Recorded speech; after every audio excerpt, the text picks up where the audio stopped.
there is a vast mountain that overlooks what has to happen yet. And on top of that mountain, there's a giant on that mountain. And that giant is standing next to a couple million, quite a few million working men and women, children, all of them standing together. And I'm going to tell you what, that giant is looking down and he is saying, listen here, this has taken us a long time to fight for these things that we have right now. And I'm going to tell you what, I'm going to stand up for my men and women out there, those working Hoosiers.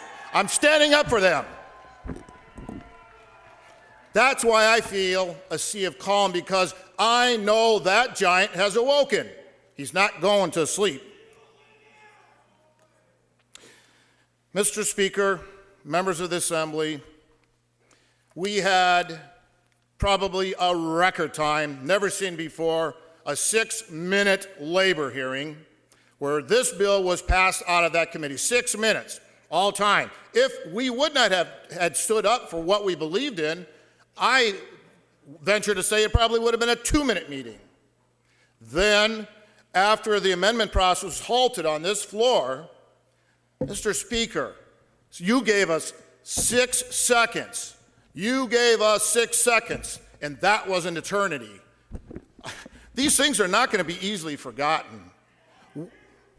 We have a job to do. It's only a hill right now. That's what we're reaching. There's a mountain that is going to take before this issue goes away.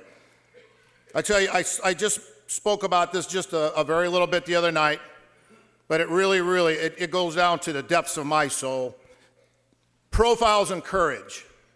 You know, I don't know what an act of true courage is. I'm not really sure. I can guess what a couple of those might be.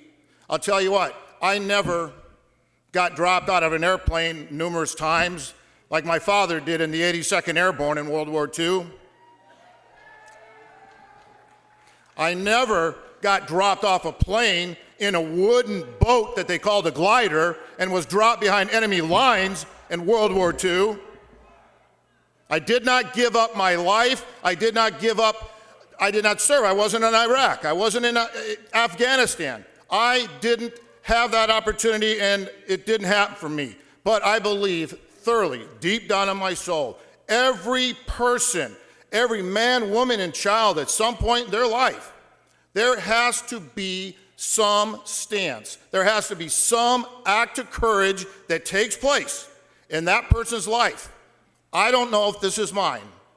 If there's another one, then I will know that when it comes. But I'm going to tell you what happened in John F. Kennedy's book with those members that took their stance.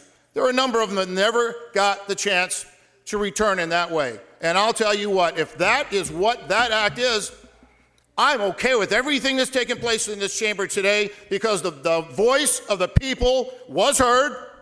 The ears of the